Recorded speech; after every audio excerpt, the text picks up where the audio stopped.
Après la perte de ses parents et un long deuil, dans une tête émotionnellement confuse, une petite fille a perdu sa stabilité. Elle est restée seule avec ses oiseaux et son chat dans sa chambre en regardant à l'intérieur de sa mémoire pour capter des souvenirs heureux avec ses parents derrière sa fenêtre dans sa chambre. Une solitude volontaire car elle n'a pas trouvé quelqu'un qui l'écoute. Elle regardait à l'extérieur, dans ses rêves et sa tête imaginaire, pour découvrir la nature, les animaux et les gens.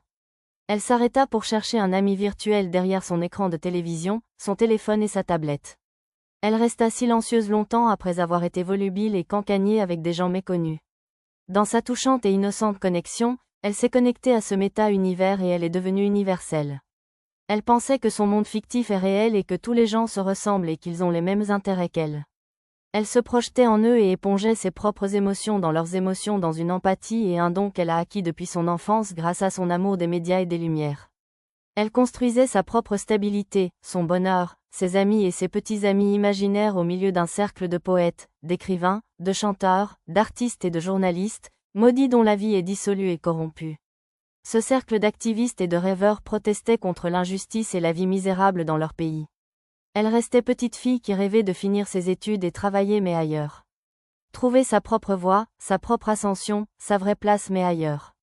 Elle se sentait ici et ailleurs à la fois voyageant dans l'imaginaire.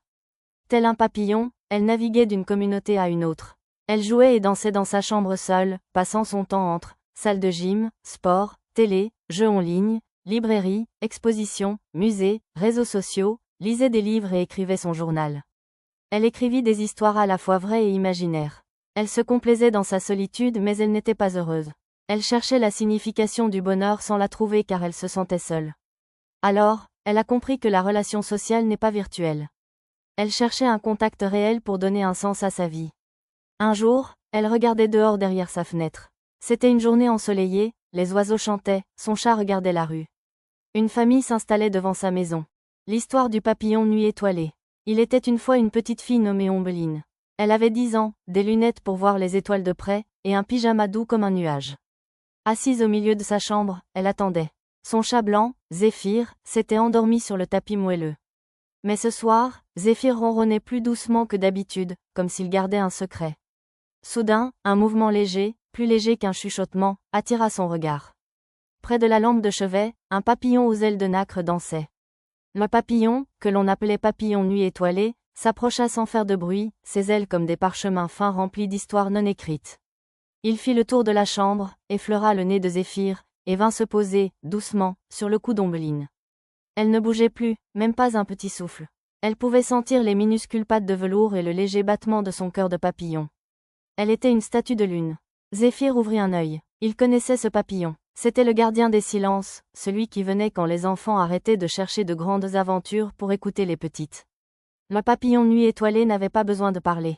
Quand il se posait sur vous, il vous remplissait la tête de douces pensées. Le goût du cacao chaud, la sensation d'un câlin surprise, le rire d'une amie. Ombeline comprit alors, il n'y avait pas de meilleur endroit que sa propre chambre, avec son pyjama nuage, son chat secret, et le papillon nuit étoilé qui venait lui rappeler la magie d'un instant tout simple. Quand le soleil est revenu, le papillon était parti, mais Ombeline savait qu'elle n'avait qu'à attendre la prochaine nuit tranquille pour le revoir. Elle s'est endormie, gardienne d'un beau secret silencieux.